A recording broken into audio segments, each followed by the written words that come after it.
देखो ध्यान दोगे, हमारे क्लास 12 बोले, हमारे क्लास 11 का फर्स्ट पोएम है, नाम है इसका कंपोज्ड अपॉन वेस्टमिंस्टर ब्रिज।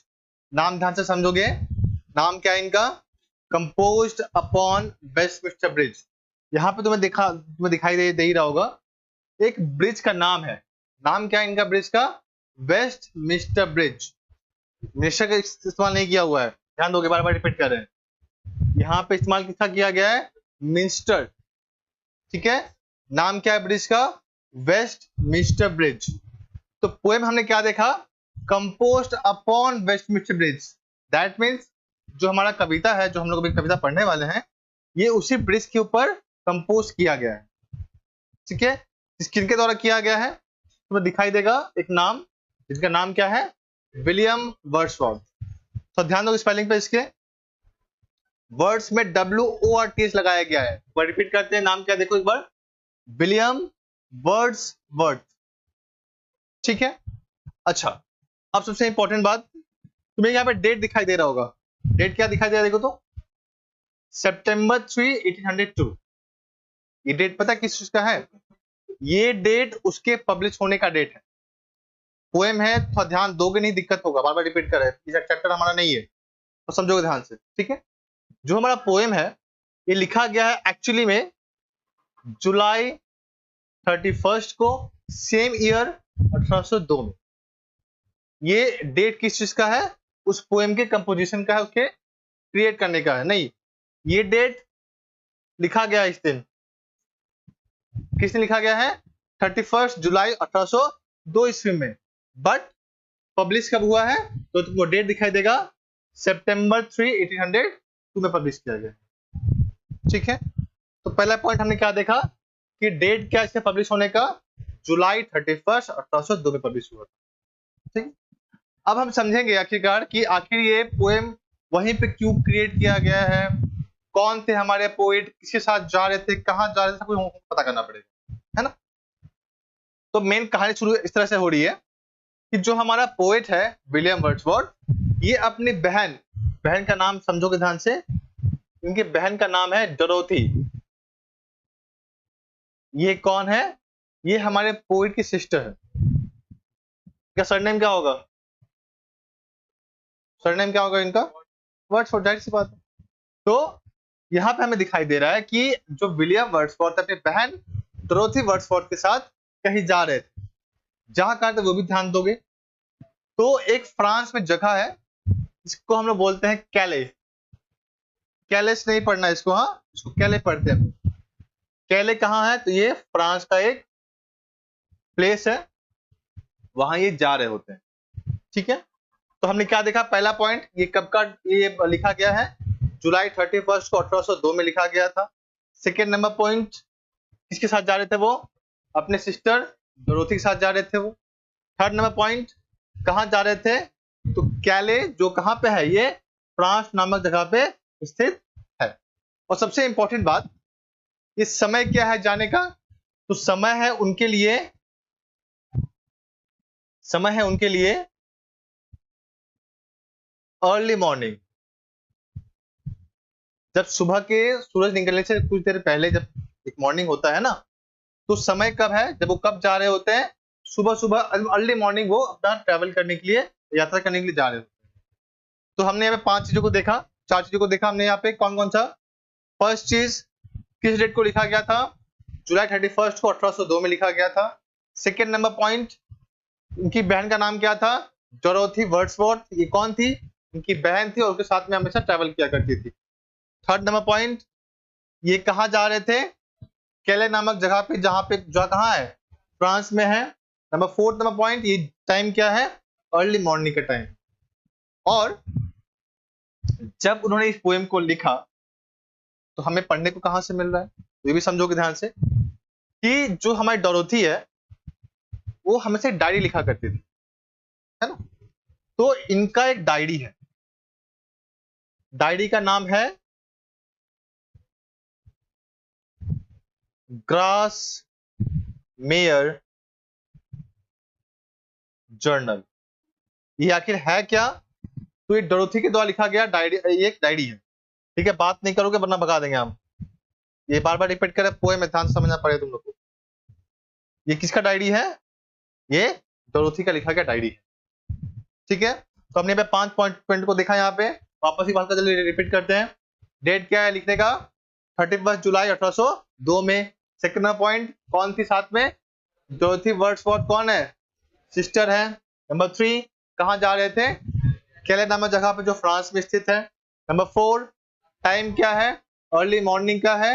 और 5th पॉइंट सबसे इंपॉर्टेंट, ये हमें पोएम कहाँ से पढ़ने को मिला है?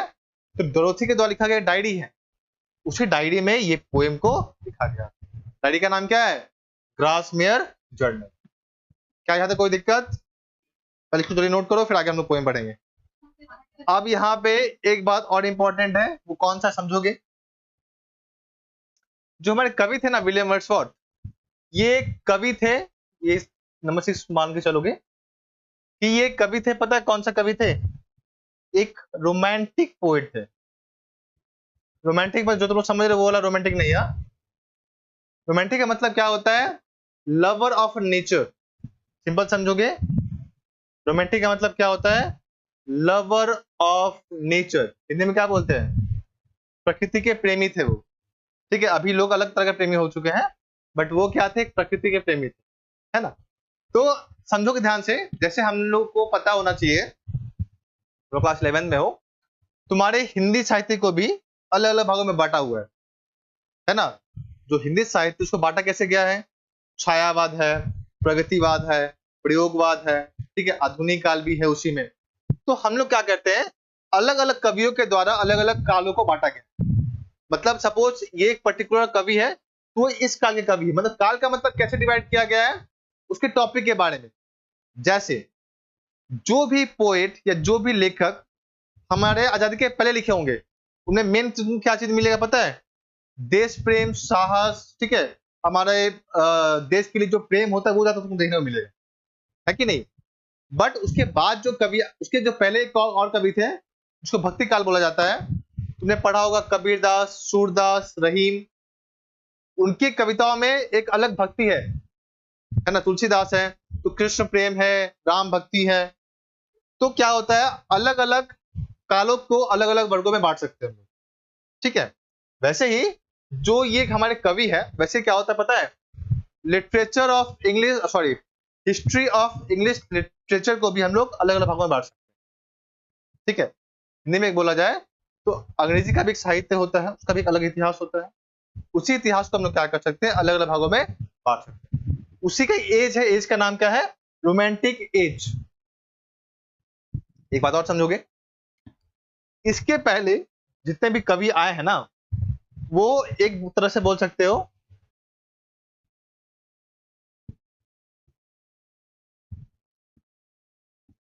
इसको हम लोग क्या बोलते हैं? मैटेरियलिस्टिक बोलते हैं। हिंदी में बोला जाए वस्तु प्रेमी कहा जाता है, ठीक है। देखो, रोमांटिक एज के पहले जितने भी कवि हुआ करते थे ना, सभी वस्तुओं के ऊपर लिखा करते थे। वस्तु मतलब कोई भी चीज हो सकता है, कोई कोई महिला हो सकती है, कोई पुरुष हो सकता है, ठीक है। इनके ऊपर पोएम को लिखा जाता था इससे पहले। लेकिन तुमको आगे पढ़ने का मौका मिलेगा, ये दिखाई दे रहा है, ये मूवमेंट हुआ था वहां पे उस समय में, पर ध्यान दोगे, उस समय एक मूवमेंट हुआ था, उसी के बाद से एक रोमांटिक एज होना वहां पे शुरू हो गया। मतलब जितने भी उस काल के कवि हैं, वो किस फॉर्म में लिखा करते थे? हमेशा इस नेचर के प्रति लिखा करते थे। आई होप क्लियर हुआ होगा यहां तक, ठीक है। अच्छा, तो जानते हैं आगे इसके बारे में, ठीक है। उससे पहले एक चीज समझोगे ध्यान से,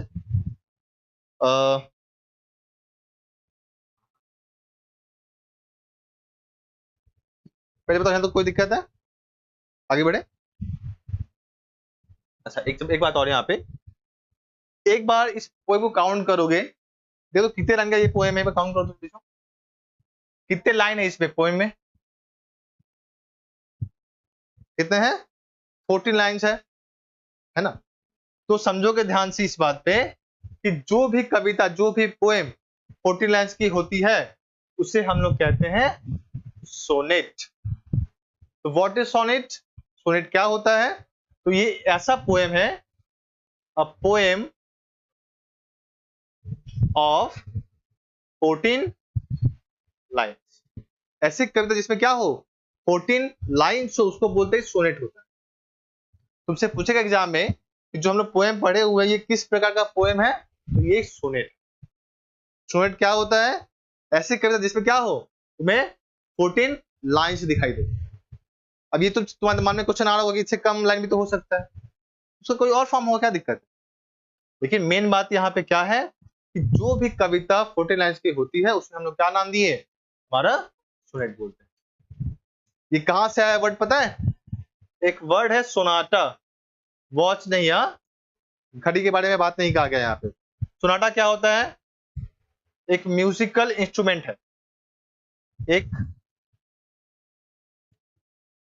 इंस्ट्रूमेंट है,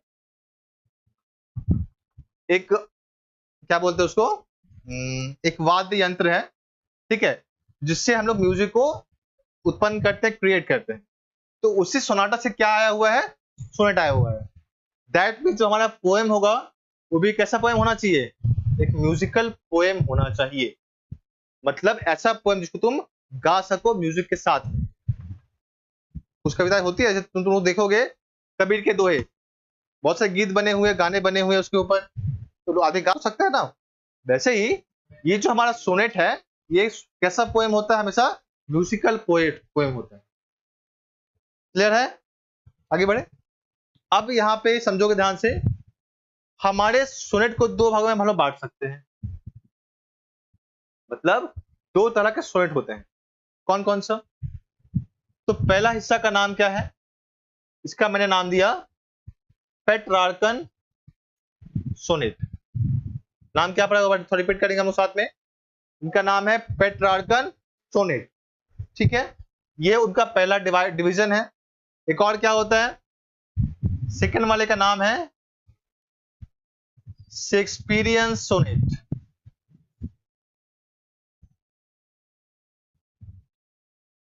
नाम दोनों क्या एक बार रिपीट करते हैं। पहले का नाम क्या पड़ा, पेट्रार्कन सोनेट, सेकंड वाले का नाम शेक्सपियरियन सोनेट। इसका एक और भी नाम है, इसका एक और भी नाम है, इसको हम लोग बोलते हैं इटालियन सोनेट।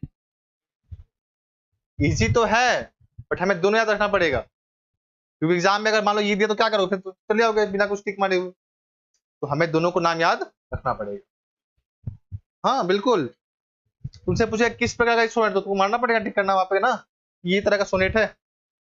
तो हमने देखो एक चीज पहले बता दे, ये तुम्हारा क्लास 11th है, 10th पे वो अब नहीं आने वाला, my own true family, sea fever, ऐसा वाला छोटा छोटा पोएम नहीं आएगा। स्टैंडर्ड बड़ा है ना तुम लोग का ना, तो पोएम थोड़ा सा टफ होगा, बट इसे फर्स्ट टाइम के लिए तुम उसको एक बार और रिपीट करोगे तो तुमको तुम्हारे लिए इजी हो जाएगा। तुम्हारे लिए सब नया नया टर्म है, सोनेट क्या होता है, कितने पार्ट में डिवाइड हुआ है, तो नया नया है तुम लोग के लिए, बट हर नई चीज बुरी वैसा जरूरी नहीं होता। बहुत ईजी है, तुमको दिक्कत नहीं होगा, आराम से तुम समझोगे उसको। तो हमने क्या देखा, सोनेट कितने प्रकार के होते हैं, दो प्रकार के। कौन कौन से? पहला का नाम पेट्रार्कन, रिप्लाई करोगे, पहला का नाम पेट्रार्कन सोनेट। एक और का नाम है उसका इटालियन सोनेट, सेकेंड नाम शेक्सपियरियन सोनेट, ठीक है। वन मोर, पहला का नाम पेट्रार्कन सोनेट या फिर इटालियन सोनेट, सेकेंड वाले का नाम शेक्सपियरियन सोनेट, ठीक है। तुमने इनका नाम सुना होगा शेक्सपियर का। शेक्सपियर के बिना पता है इंग्लिश लिटरेचर बिल्कुल अधूरा है। इनके इतने फेमस नाटक, इतने फेमस ड्रामा है, प्ले है, तुम उससे एंचांट हो जाओगे, मनमोहित हो जाओगे। तुम्हारे सिलेबस में 3 कहानियां भी है इनकी, शेक्सपियर की, एक मैकबेथ है, एक ओथेलो है और एक एज यू लाइक इट है। ऐसे किसी का नाम तो नहीं ले सकते, लेकिन हाँ तुम तुलना भले कर सकते हो, ठीक है। इंग्लिश में अगर ये नहीं होता तो हमारे लिए बिल्कुल ये नामुमकिन होता कि हम लोग कोई नाटक, कोई अच्छा नाटक पढ़ सकते, ठीक है। तो ये हमारे इंग्लिश के लिए बहुत ज्यादा इंपॉर्टेंट रोल प्ले करें। अच्छा, एक सबसे इंपॉर्टेंट बात, ये एक कवि का नाम है पेट्रार्कन, ठीक है, और ये नाम है सेम पोएट है। तो कैसे पता कौन सा पोएट है? तो जिन्होंने जो भी कविता तुमको इनके द्वारा लिखा जाए, मिल जाए शेक्सपियर के द्वारा, वो कौन सा कहलाएगा, शेक्सपियरियन सोनेट कहलाएगा, ठीक है। एक बार रिपीट करते हैं, जो भी कविता, जो भी पोएम शेक्सपियर के द्वारा लिखा गया हो उसका नाम क्या होगा, शेक्सपियरियन सोनेट। बाकी वाला क्या क्या बोलेंगे हम लोग, ये वाला। तो इनका नाम क्या था, विलियम वर्ड्सवर्थ ना, तो इसमें तो आ ही नहीं सकते, उस किस में आएंगे, हमारे इटालियन वाले स्टूडेंट में आने। आई होप यहाँ तक कोई दिक्कत नहीं हुआ हो, ठीक है। अब थोड़ा सा इसमें और आगे बढ़ते हैं हम लोग। हमारे इटालियन को भी हम लोग दो पार्ट में डिवाइड कर सकते हैं, ठीक है। डिवाइड नहीं है, मतलब उसका एक पार्ट बोल सकते हो, सिंपल सा। देखो इसको हम डिवाइड करते हैं कैसे, पहला पार्ट कहलाता है ऑक्टेव, सेकेंड पार्ट कहलाता है सेस्टेट। ये तुमने सुना ऑक्ट, ऑक्ट तुमने सुना होगा, ऑक्टोपस में जिनके 8 पैर होते हैं, ऑक्टागॉन अष्टभुज बोलते हैं हम लोग, अक्टूबर है 10वां महीना, क्योंकि हिंदी के अनुसार वो 8वां महीना होता है। तो जहां जहां तुमको दिखाई दे, हाँ ऑक्टेट भी होता है बिल्कुल, तो जहां जहां पे तुमको दिखाई दे OCT, दैट मीन्स वो आर्ट से संबंधित होगा, उसमें कोई ना कोई बात आर्ट की होगी। तो याद रखना, हमारे कितने लाइन थे हमारे पोएम में, 14 ना, तो जो 8 लाइन होगा उसका नाम क्या देंगे हम लोग, ऑक्टेव देंगे, और जो बचा हुआ 6 लाइन बचा हुआ है उसका हमने क्या नाम दिया, उसका हमने नाम दिया सेस्टेट। तो पहले 8 लाइन को ऑक्टेव कहते हैं, 6 लाइनों को सेस्टेट कहते हैं। यार यहां तक जरूरी नहीं है कि यही पहले होगा, पहले हमारा इससे भी शुरू हो सकता है। कैसे पता कि कौन सा क्या होगा, देखो ध्यान से, हमारे पोएम में गिनोगे थोड़ा सा साथ में, 1 2 3 4 5 6 गैप दिया है ना, गैप है ना, इसको क्या बोलेंगे हम लोग, सेस्टेट। फिर काउंट करो, 1 2 3 4 5 6 7 8, इसको क्या बोलेंगे, ऑक्टेव। आई होप क्लियर हुआ होगा। अब तो सच नोट करो जल्दी जल्दी, थोड़ा स्टॉप करते हैं होगा। तो पोएम का नाम क्या हमने देखा, कंपोज्ड अपॉन वेस्टमिंस्टर ब्रिज, उस ब्रिज के ऊपर लिखा गया पोएम। ब्रिज कहां पे है तुम्हें पता होना चाहिए, ब्रिज है लंदन में, लंदन नहीं बोलना है इसको, ठीक है, लंदन बोल। ब्रिज कहां पे है, तो लंदन में है। किसके ऊपर ब्रिज बनाया गया है, तो एक रिवर है, रिवर का नाम है थेम्स, यहाँ पे बहती है ना हुगली रिवर, गंगा रिवर बोलते हैं, सेम वहां पे एक रिवर जिसका नाम क्या है, थेम्स। उसी ब्रिज के ऊपर ये ब्रिज को, सॉरी उसी नदी के ऊपर इस ब्रिज को बनाया गया है, ठीक है। जैसे हमारे बैकग्राउंड में 3 ब्रिज ज्यादा इंपॉर्टेंट है हमारे लिए ना, एक तुम्हारा हावड़ा ब्रिज सबसे इंपॉर्टेंट, उसके बाद सेकंड में बाली ब्रिज आता है, और एक थर्ड वाला, हाँ जो जो यहाँ पे है ना तुम्हारा हुगली के पहले वाला, उसके बाद वाला एक और ब्रिज है, नाम भूले उसका हम, हाँ बांसपेड़िया वाला, वो भी इंपॉर्टेंट है हमारे, काफी ज्यादा वहाँ पे ये सब आना जाना होता है। तो ये कुछ ब्रिजेज हमारे लिए इंपॉर्टेंट है। तो तुमसे पूछेगा एग्जाम में, तुमसे पूछेगा एग्जाम में कि जो ब्रिज है वेस्टमिंस्टर ब्रिज किस नदी के ऊपर बनाया गया है, तो थेम्स रिवर के ऊपर बनाया गया है, कहाँ पे है, लंदन सिटी में। क्लियर यहाँ तक, अच्छा। जानते थे हम लोग हमारे पोएट के बारे में, जन्म कब हुआ था उनका, 1770 में, मृत्यु कब हुई थी, 1850, ठीक है। ये कौन थे, क्या हुआ, पूछता नहीं है, बस इंफॉर्मेशन के लिए बताया रहे, और कुछ इसको बस दिमाग में रखना हल्का सा, कुछ पूछेगा नहीं। तो ये कौन थे, पायनियर थे, पायनियर का मतलब होता है पथ प्रदर्शक, इसका मतलब इसका, हाँ पायनियर बोलते हैं ना। तो ये कौन थे, एक पथ प्रदर्शक थे, किसके लिए, of the English romantic movement. उन्होंने उस मूवमेंट का, उस आंदोलन का बढ़ चढ़ कर उन्होंने हिस्सा लिया था, ना सिर्फ हिस्सा लिया बल्कि लीड भी किया था उनको। इसको लीड किया था, उस मूवमेंट। जब लोग वस्तु प्रेमी बनने लगे थे, तो वस्तुओं से हटाकर लोगों को प्रकृति प्रेमी बनाने में उनका काफी ज्यादा रोल है, क्लियर है। बाकी सब जरूरत नहीं है, इसको बात दो, जो एक्स्ट्रा नॉलेज बस दिमाग में रखोगे। दिमाग में हमें क्या रखना कि जो पोएट हमारे, वो कौन सा पोएट है, रोमांटिक पोएट, और बाकी झमेला खत्म करना, ठीक है। ये अभी नहीं पढ़ेंगे वरना पोएम के बारे में मालूम चल जाएगा। पोएम पहले जानते हैं हम लोग क्या है पोएम में। तो देखो लिखा क्या है, कुछ इस तरीके से स्टार्ट किया गया है। पहला line, earth has not anything to show more fair, dull would he be of soul who could pass by. A sight so touching in its majesty, this city now doth like a garment wear. The beauty of the morning, silent and bare, ships, towers, domes, theaters and temples lie open unto the fields and to the sky. तो समझ में आया? समझाया जाए अब? देखो तो try करता है थोड़ा बहुत ही डीप जाने की, समझने की। बहुत अच्छा पोएम है, बहुत मजा आएगा पोएम में हम लोग पढ़ने में, बस समझोगे। पहला 2 लाइन पहले समझते हैं। हाँ, बोला क्या गया है? Earth has not anything to show more fair. पृथ्वी के पास इससे सुंदर दिखाने के लिए दृश्य बचा ही नहीं। दैट मींस वो क्या कहना चाह रहे हैं कि ये उस पृथ्वी का सबसे ब्यूटीफुल जगह है, सबसे ब्यूटीफुल दृश्य है। पोएम का लाइन क्या है? देखो ध्यान से, वापस रिपीट कर रहे हैं। अर्थ हैज नॉट एनीथिंग, अर्थ के पास कुछ बचा ही नहीं है, टू शो दिखाने के लिए, मोर फेयर और सुंदर। मतलब वो ये बोलना चाह रहे हैं कि this is the most beautiful place of the earth, है ना। और क्या बोला है? Dull would he be of soul, वह व्यक्ति अपने आत्मा से, अपने मन से डल होगा। डल का मतलब क्या होता है? नीरस बोलते हैं, इसके अंदर कोई रस मौजूद नहीं होता है ना। तो वह व्यक्ति अपने मन से डल होगा जो क्या करेगा? वुड पास बाय, जो इस दृश्य का बिना तारीफ किए हुए वहां से गुजर जाए। बल्कि बहुत पता है एक बात, देखो ये जो हमारा पोएम है पूरी तरह से डिपेंड किस पे करता है? नेचर पे डिपेंड। हम लोग दीघा जाते हैं, दार्जिलिंग जाते हैं, पुरी जाते हैं, किसके लिए? नेचर के लिए। तो किससे मिलने जाते हो? नहीं ना। तो हम लोग किससे जाते हैं? नहाने। तो नहाने कहाँ तुम जा रहे हो? तुम नहाने कहाँ जा रहे हो? उसी तो वो किसका पार्ट है? नेचर पे है ना एक्चुअली। जो पहाड़ है, जो हिल्स है, जो ओशन है, जो सी है, किसका पार्ट है? वो उसी का तो पार्ट है, नेचर का। तो हमें क्या चाहिए होता है? हमें उस नेचर का जो क्या बोलते हैं, जो खूबसूरती, वो देखना चाहते हैं हम लोग, है ना। तो हम लोग ये चाहते हैं कि जो नेचर, कॉल किसका होता है? तुमने एक पोएम पढ़ा होगा, सी फीवर, 10 में याद है?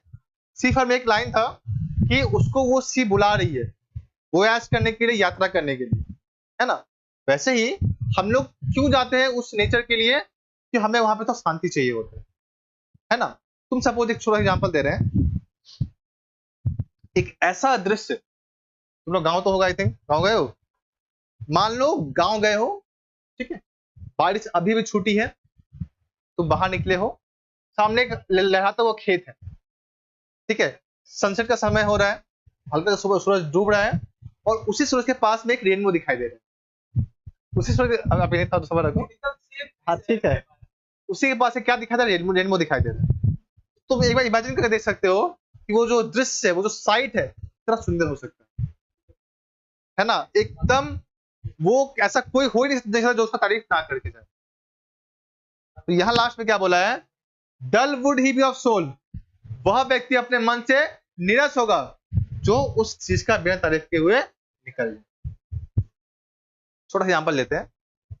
तुम सपोज गए हो दीघा घूमने के लिए, ठीक है, रात का मौसम है, जो वहां पे बनाया जाता है वहां पे तुम बैठे हुए हो, ठीक है, उस ठंडी ठंडी हवाओं का तुम आनंद ले रहे हो, है ना। थोड़ा सा ट्राई करना इमेजिन करने का। भाई आज भाई ध्यान दो, यहाँ पे तुम वहां पे बैठे हुए हो, कहाँ पे बैठे हो? समुद्र के किनारे, हल्की हल्की हवा चल रही है वहां से, और एक साउंड आ रहा है समुद्र का, ठीक है, समय किसका है? रात का समय है, तुमको बहुत मजा आ रहा है, बट तुम इसके साथ गए हुए हो, वो क्या बोल रहे? भाई बहुत खर्चा हो गया जाने में, इतना खर्चा करके कोई फायदा है? तुम्हारा क्या मन करेगा? उसको वहां से ढकेल दे, करेगा मन ना। तो ऐसे आदमी को बोलते हैं ये डल है, मतलब निरस है, इसमें कोई रस नहीं है। तुमने मान लो किसी के लिए बहुत ही प्यार से खाना बनाया कि आज वो आएगा मेरे घर तो मेरे उसको ये खिलाया जाएगा, वो आके क्या बोला? रे तुमने नमक कम कर दिया, इसमें नमक एकदम है, मसाला कम हो गया है, झाल ज्यादा हो गया है, तो उठा के तो पहले पटकने मन करेगा, है कि नहीं। तो ऐसे व्यक्ति को बोलते हैं ये क्या होता है? डल होता है। आंध्र थोड़ा सा। तो इसीलिए इसमें हमें क्या देखने को मिला? बोल क्या रहा है कि पृथ्वी के पास इससे सुंदर दृश्य दिखाने के लिए कोई और चीज है ही नहीं, और वह व्यक्ति जो यहाँ से गुजर के बस चला जाएगा वो अपने मन से डल होगा, क्या होगा? वो निरस होगा, निराश नहीं निरस होगा, तो कोई रस देखने को नहीं मिलेगा। दैट मींस उसमें क्या कमी है पता है? दैट मींस हाँ, he has ये इसके लैक ऑफ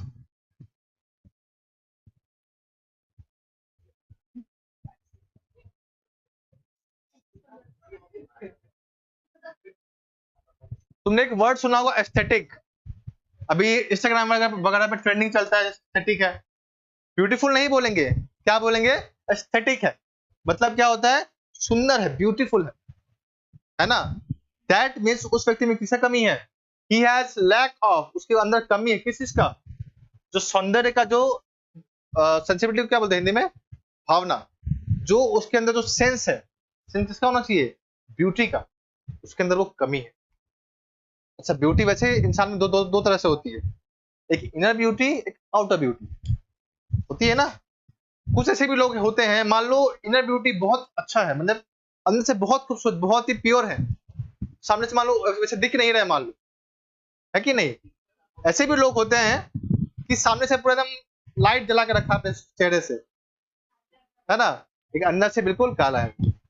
तो उसके अंदर क्या है? उसके अंदर ब्यूटी तो है, बट वो किसी काम की नहीं। वैसे ही बोला क्या सुन, वह व्यक्ति क्या होगा? डल होगा, मतलब उसके अंदर कोई किसी भी तरह का ब्यूटी का सेंस मौजूद नहीं है। वो हर चीज को अपने क्या बोल सकते उसको, ब्यूटी से तोड़ नहीं सकता उसको, है ना। तो ऐसा व्यक्ति जो यहाँ से बस गुजर जाएगा बिना उसका तारीफ किए हुए, उस दृश्य का तारीफ किए हुए, वह व्यक्ति क्या होगा? अपने मन से डल होगा। हमारे जो पोएट है वो पता कहाँ खड़े हैं? उस ब्रिज के बीचों बीच खड़े हैं, और वो क्या देख पा रहे हैं? लंदन सिटी को देख पा रहे हैं।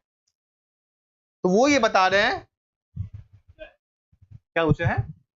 हाँ जाहिर, ब्रिज तो ऊंचा है ना, तो नीचे सब कुछ दृश्य दिखाई देगा। तो बोल क्या रहा है सानू जान से कि वो ये कहना चाह रहे हैं कि ये जो दृश्य है, जो ये दृश्य है, उस क्या बोल सकते हो? It is the most beautiful sight of the, ये उस पृथ्वी की सबसे सुंदर जगह है। और वो किसको डल बोल रहे हैं? ऐसे व्यक्ति को जो इसको बिना तारीफ किए हुए निकल जाए। ठीक है, आगे बढ़े। A sight so touching in its majesty, majesty का मतलब होता है खूबसूरती, शानदार बोल सकते हो। बोल क्या रहा है? जो दृश्य दिखाई दे रहा है उसको ना, इस ब्रिज के नीचे से, सभी क्या है? बहुत ही अपने आप में सुंदर है ना। बोल क्या रहा है देखो, A sight so touching, इतना वो सुंदर कि लोगों के मन में छू ले, वो लोगों को स्पर्श कर सके। बोलते ना मन छू ले ना, तो जो दृश्य है वो क्या कर रहा है? लोगों का मन को छू सकता है, मन के आर पार हो सकता है वो, है ना। तो इसीलिए बोला गया है a sight so touching in its majesty, अपने आप में, अपने खूबसूरती में ये जो दृश्य बहुत ही अत्यधिक, मतलब बोल सकते हो ना, मोस्ट ब्यूटीफुल साइट शायद दिखाई दे रहा है। इससे सुंदर कोई दृश्य है ही नहीं, कोई नहीं सकता उनके लिए। ठीक है।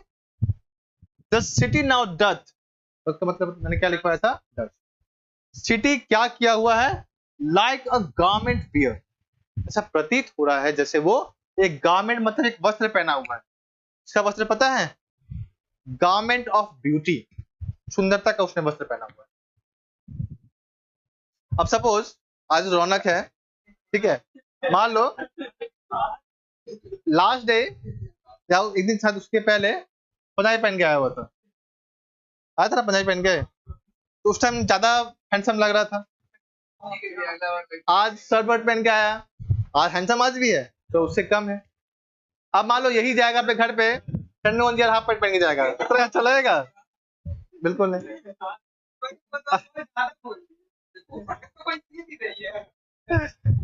तो हमें क्या समझ में आ रहा है?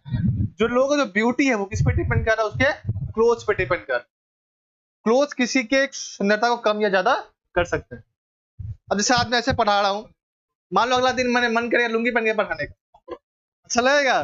बिल्कुल नहीं, पसंद नहीं आया तुम लोग को। कुछ ऐसे पढ़ाते भी है, क्या दिक्कत है? तुम्हारे बीच चौधरी सर लुंगी पहन के पढ़ाते हैं ना, बट वो हम लोग को सूट नहीं कर सकता क्योंकि उनका एज हो चुका है, हमारे लिए वो एज नहीं है कि नहीं? तो हर लोगों में हर चीज सूट नहीं करता है। कौन जावेद? देख जरूरी नहीं है, अब सबका अपना स्टाइल होता है, ठीक है। अब जैसे देखो सब लोग पूछो जीन्स पे पढ़ाते हैं, मेरा ट्रैक पैंट नॉर्मल है, मेरा कोई दिक्कत नहीं है, ठीक है, सबका अपना होता है। तो होता क्या है भाई शांत रहो, सभी का ब्यूटी किस पे डिपेंड करता है? उसके क्लोथ पे डिपेंड करता है। क्लोथ किसी के ब्यूटी को एनहांस करता है, बढ़ाता है ना। वैसे ही यहाँ पे क्या बोला गया है? जो सिटी है ऐसा दिखाई दे रहा है वो, ऐसा प्रतीत हो रहा है जैसे वहां पे उसको किसी ने गारमेंट पहना दिया, किसी ने वस्त्र पहना दिया। वस्त्र किस चीज का है? तो खूबसूरती का है, ब्यूटी का वस्त्र है ना। ये जो गारमेंट है उसको और एनहांस कर बढ़ा रहा है उसकी खूबसूरती। तुमसे पूछ सकता है एग्जाम में, पूछेगा तो नहीं फिलहाल, पहले समझ रखो कि गारमेंट किस चीज का है, तो ये ब्यूटी का, सुंदरता का garment. The beauty of the morning वो कैसा है? Silent and bare. जो खूबसूरती है उस सुबह का कैसी है? शांत है और खाली है। शांत क्यों है? पहली बात, अब तक वहां पे कोई भी उठा हुआ नहीं है, लोग अभी तक वहां पे सोए हुए हैं। अभी तक कोई फैक्ट्री स्टार्ट नहीं हुई है, व्हीकल चलना स्टार्ट नहीं हुआ है, कोई भी चीज अभी शुरू नहीं हुई है। इसी कारण से सभी चीज क्या है वहां पे? साइलेंट है। और बेर मतलब तक खाली।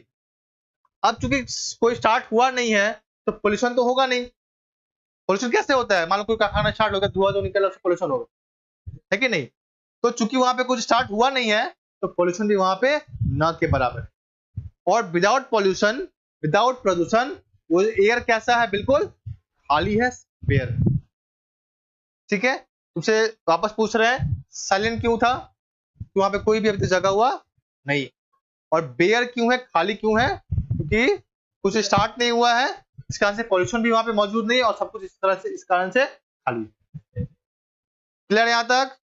लास्ट टाइम यहां पे बोला गया, देखो स्टेट में ships, towers, domes, theatres and temples lie. Repeat कर, क्या क्या हमें पड़ा हुआ है, लेटा हुआ है? सबसे पहला चीज क्या दिखाई दे रहा है उनको? अच्छा, वो खड़े कहां पे हैं? ब्रिज के ऊपर ना। सबसे पहले क्या दिखाई देगा? जहां शिप्स, सबसे पहले वो देख रहे हैं शिप्स को, वो कैसे हैं? बिल्कुल, हाँ, अरे नहीं रहता है किनारे पे। तो बोल क्या रहा है? बराबर।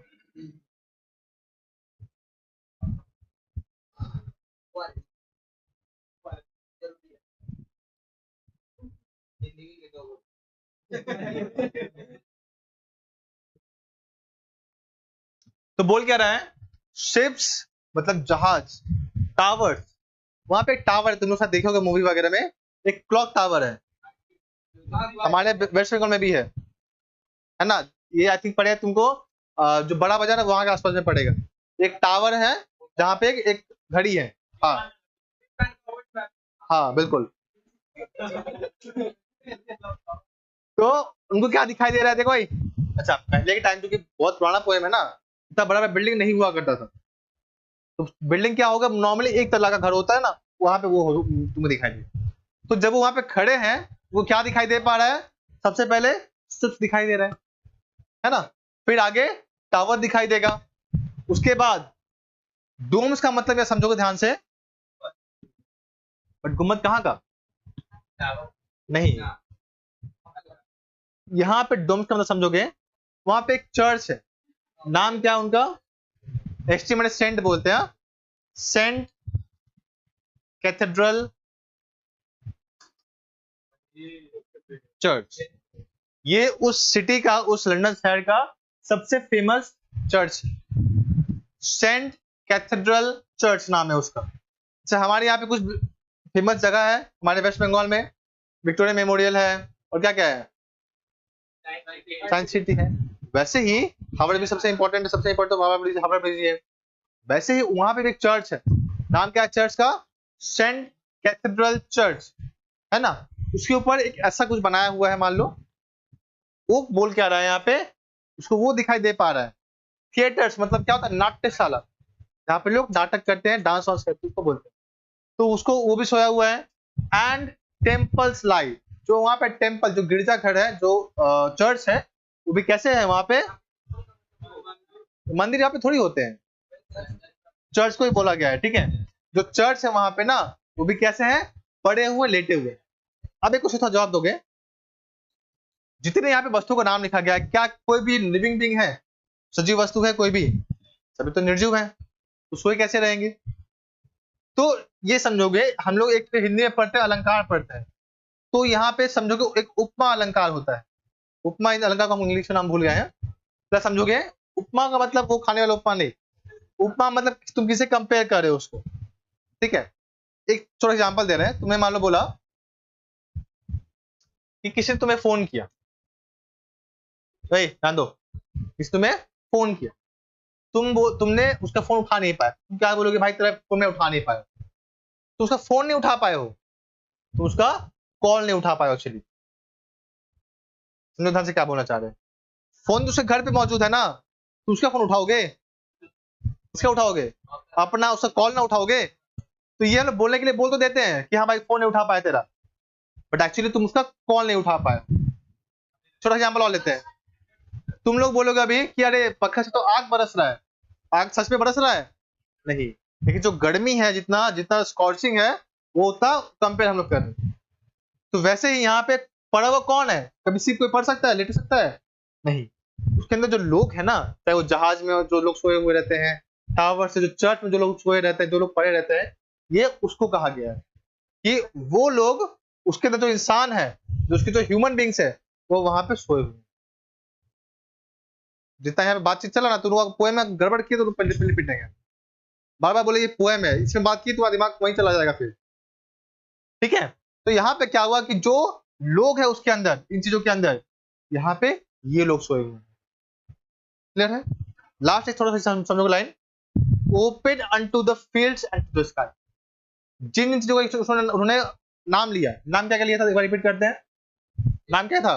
पहला शिप्स उन्होंने देखा, सेकंड टावर देखा, डोम देखा, डोम्स, थिएटर्स देखा, और सबसे important temple.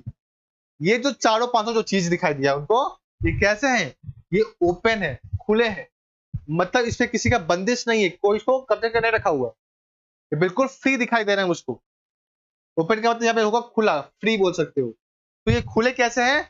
Unto the fields and to the sky, मतलब जहां तक मैं देख पा रहा हूं, जहां तक मेरी जो आंखें जा पा रही है, या जो क्या बोलते उसको हिंदी में नजर बोलते हैं ना, वो जा पा रही है, मतलब जहां तक मैं देख पा रहा हूँ, फील्ड हो गए चाहे यहाँ पे स्काई हो गए, उसको बोलते हैं हॉरिजन कहा जाता है। हॉरिजन क्या पता है मतलब?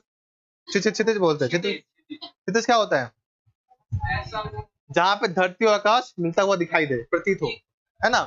तो वो क्या बोल रहे हैं कि जहां तक मैं ब्रिज से देख पा रहा हूं, तो अजीब बन गया, थोड़ा सा रुको, थोड़ा सा इसमें,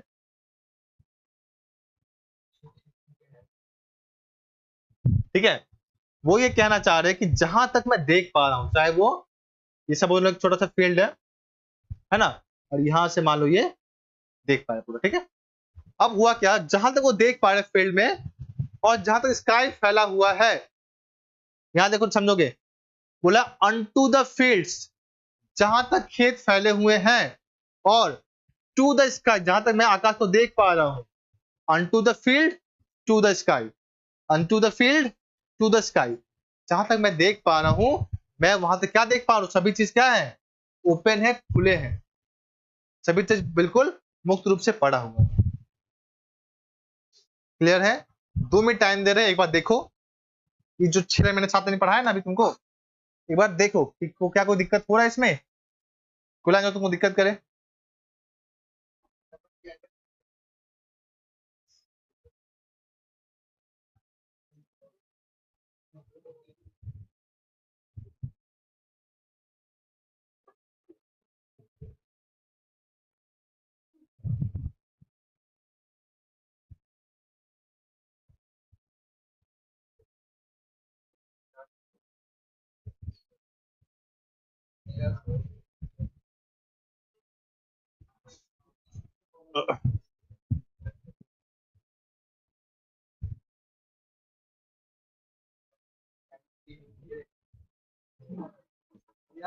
बोलो, आपका बोला।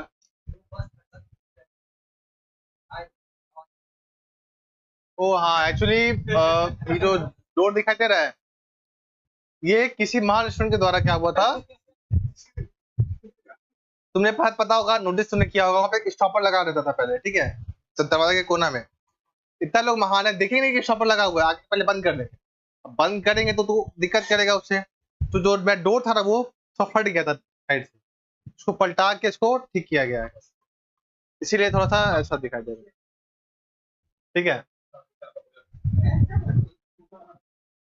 नहीं, जो भी मैं कुछ टूटा उटा है ना, वो तो दिखा देगा, देखा टूटा हुआ है मेरा प्लग प्रीपेड, बच्चा लोग दूर गया है। मतलब क्या हुआ था, ठंड के टाइम में वहां पे एक मोटी लगा रहता था, ठीक है। अब ये लोग मारपीट किया, क्यों धक्का दिया, बस घस गया, ठीक है। नहीं नहीं, ये सही बात है, बहुत दिक्कत हो जाएगा वरना। आगे बढ़े, चलो। और क्या देखो बोल रहे हैं, all bright and glittering in the smokeless air. जितनी भी चीजें वहां पे तुमको दिखाई दे रही है, सभी कैसी है, ब्राइट है, चमकीली है, और ग्लिटरिंग मतलब झलमल करना, झलमल मतलब सन आता है ना उसमें, फिर अलग एक चमक आता है ना, जहाँ जगमगाना बोलते हैं। तो जितने भी वहां पे चीजें दिखाई दे रही है, सभी कैसी है, चमकीली है और जगमग कर रही है। कैसे जगमग कर रही है भाई, उस स्मोकलेस एयर में। एयर कैसा, बिल्कुल स्मोकलेस है, बिल्कुल धुआं विहीन है। क्यों धुआं विहीन है, पोल्यूशन तो है ही नहीं, फैक्ट्रियां स्टार्ट नहीं हुई है, व्हीकल स्टार्ट नहीं हुआ है, लोग उठे हुए नहीं है, तो पोल्यूशन आया कहां से। तो इसी कारण से जो वहां पे एयर है वो कैसा है, स्मोक लेस है, धुआं से रहित, ठीक है। और चूंकि बहुत ही प्योर वहां पे वातावरण है, जितने भी वहां पे निर्जीव वस्तुएं हैं, ये सब चीजें वो वहां पे बहुत ही क्लियर और बहुत ही स्पष्ट दिखाई दे रही है, ठीक है। और never did sun more beautiful steep, आज से पहले कभी भी सूर्य ने अपने रोशनी में इन चीजों को नहीं भिगोया है। स्टीप का मतलब होता है भिगोना या गीला करना भी होता है। देखो, तुम जब पेंटिंग करते हो तो क्या होता है, वाटर कलर से पेंट करते कैसा होता है, पहले भिगाना पड़ता है उसको, फिर पेंट करना होता है। तो यहाँ पे बोला गया सन एक आर्टिस्ट है ना। सन ने क्या किया है, अपने कभी भी, आज तक कभी भी अपने किरण में, अपने प्रकाश में उन चीजों को अब तक नहीं भिगोया है। मतलब आज से पहले उन्होंने कभी ऐसा दिखाया ही नहीं। सन क्या कर रहा है, अपने रोशनी को इतना बिखेर रहा है ना उस चीजों पे, वो और सुंदर दिखाई दे रही है और चमकदार दिखाई दे रही है। तो पहले तो ब्यूटीफुल है ही वहां पे, जो वहां पे वस्तु है उसको और ब्यूटीफुल बना रही है। तो बोला क्या है, never did sun more beautiful steep, आज से पहले कभी भी सूर्य ने इतना सुंदर किसी को अपने रोशनी में नहीं भिगोया है। मतलब ऐसे चमका उन्होंने आज तक कभी चमका ही नहीं है, मांगे चलो। In his first Splendor, valley, rock और हिल, और जो उनका पहला चमक है वो कहां पर रहा है, उस घाटी में। पहाड़ है ना, पहाड़ पे घाटी होगा, रॉक जो चट्टान है वहां पे उस पे पड़ रहा है, और जो हिल है, जो चोटी है, उनके ऊपर जो पहला प्रकाश है उस पे वो पड़ रहा है। और पहले प्रकाश में, पहले ही रोशनी में वो उसको पूरा बिखेर दे रहा है, भिगो दे रहा है उसको, और ज्यादा ब्यूटीफुल उसको दिखा रहा है। तो यहाँ पे रोल किसका है, यहाँ पे सन का रोल है। सन क्या कर रहा है, अपने पहले चमक में, पहले ही स्प्लेंडर में इसको भिगो रहा है, पहले वैली को, रॉक को और हिल को।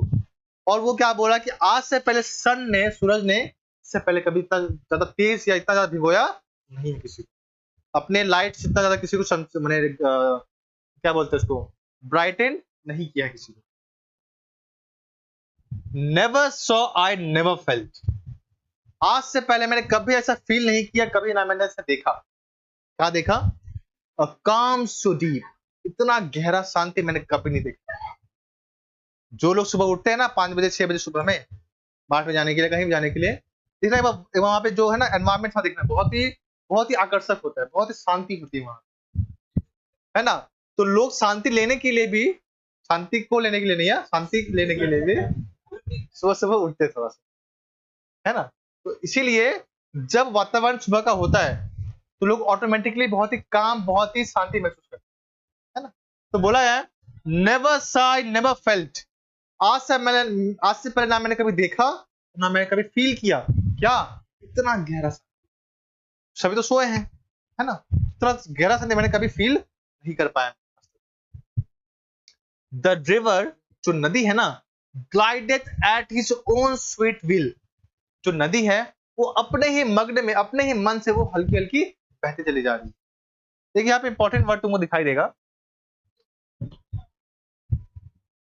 तो यहाँ पे क्या लिखा हुआ है, हिज, है ना, HIS।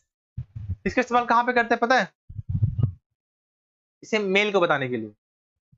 यहां पे क्या बोला है, जो रिवर है वो अपने ही मस्त मगने में वो बहता चला जा रहा है। रिवर को यहाँ पे हिज बोला गया है, मतलब उस नदी को यहाँ पे पर्सोनिफाई किया गया है, व्यक्तिकरण किया गया। जैसे हमारे भारत में गंगा हमारी माँ है ना, वैसे ही इस थेम्स नदी को वहां पे एक मेल के तौर पे दिखाया गया। थेम्स एक नॉन लिविंग बीइंग नहीं है, थेम्स यहाँ पे पुरुष के तौर पे दिखाया जा रहा है। और वो क्या कर रहा है, अपने ही मग्न में, अपने ही मस्त मगन में वो वहां बहता चला जा रहा है। कैसे बह रहा है, ओन स्वीट विल का मतलब इच्छा होता है, अपने मधुर इच्छा में वो वहां से ग्लाइड, मतलब क्या होता है, धीरे धीरे बहना, है ना। तुम नोटिस करना यहाँ पे वो तेज नहीं बह रहा है ना, वो उस डीप या उस काम वातावरण को सपोर्ट कर रहा है। अगर वातावरण शांत है तो उसका काम क्या बनता है कि वो भी शांति से बहे, है ना। तो जो हमारा रिवर है वो क्या काम कर रहा है, उस काम एनवायरनमेंट को, उस शांत एनवायरनमेंट को सपोर्ट करने का काम कर रहा है। ठीक है, यहाँ पे हिज का मतलब क्या होता है, मैंने अभी थोड़ी देर पहले बताया। इस रिवर को यहाँ पे क्या किया गया है, यहाँ पे पर्सोनिफाई किया गया है। हिंदी में क्या बोलते हैं इसको, इसको बोलते हैं व्यक्तिकरण। व्यक्तिकरण क्या होता है, किसी नॉन लिविंग बीइंग को, किसी निर्जीव वस्तु को अगर तुम सजीव मान लो, जैसे ये मेरा छोटा सा प्यारा पेंसिल है, थोड़ा महंगा है, पेन है। अब मान लो मेरा मन हुआ, मैंने इससे बात करना शुरू कर दिए, तो ये मेरे व्यक्ति बन जाएगा। लड़की के साथ ऐसा होता है, लड़की लोग क्या करते हैं, टेडी से बात करना शुरू कर देती है। टेडी है, टेडी बियर है, डॉल है, होता है ना ऐसा। तो तुम क्या करो, उस टेडी को, उस टॉय को पर्सोनिफाई करो। बस ये समझना कि वो डॉल कभी एनाबेल या ताते बिच्छू ना बन जाए, बस। ठीक है,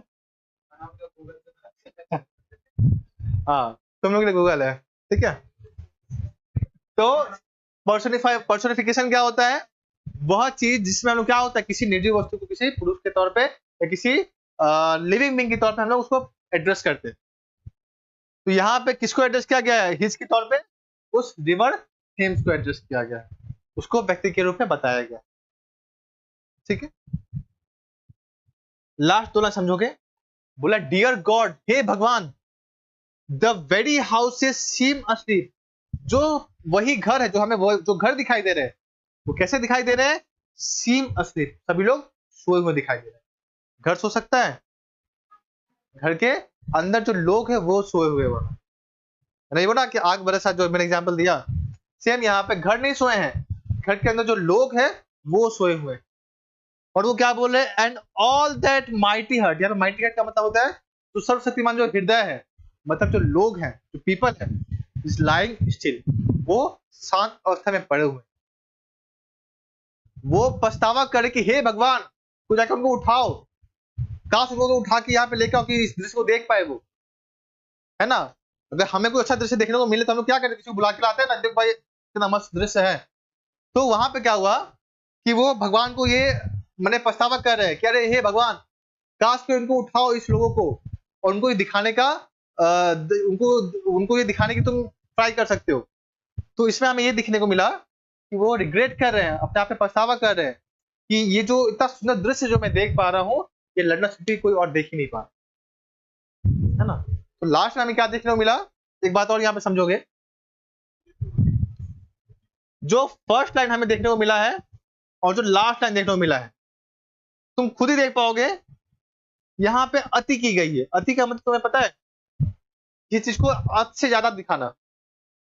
लाइन क्या बोला, पहला लाइन कि इससे अच्छा सुंदर दृश्य देखने को मिलेगा ही नहीं मुझको। क्या ये पॉसिबल है, क्या वो सबसे अच्छा दृश्य हो सकता है पृथ्वी का, नहीं। बट हाँ, उन्होंने इस दृश्य को बहुत ज्यादा सुंदर दिखाया। एक हम लोग पढ़ते हैं अपने इंग्लिश में पार्ट्स ऑफ स्पीच, तुमने पढ़ा होगा, कितने होते हैं पार्ट्स ऑफ स्पीच, 8 होते हैं। लेकिन एक और चीज भी होता है हमारे इंग्लिश में, हमारे अंग्रेजी में, इसको हम लोग कहते हैं फिगर ऑफ स्पीच। कहने का जो फिगर होता है, जैसे एक तुम्हें वर्ड पता होगा,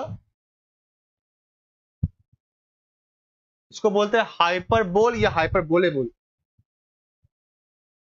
इसको हिंदी में बोलते हैं अति करना। मतलब किसी चीज को अत्यधिक दिखा देना, ठीक है। तो ये उस वाक्य का मूड है, उस वाक्य का भाव है।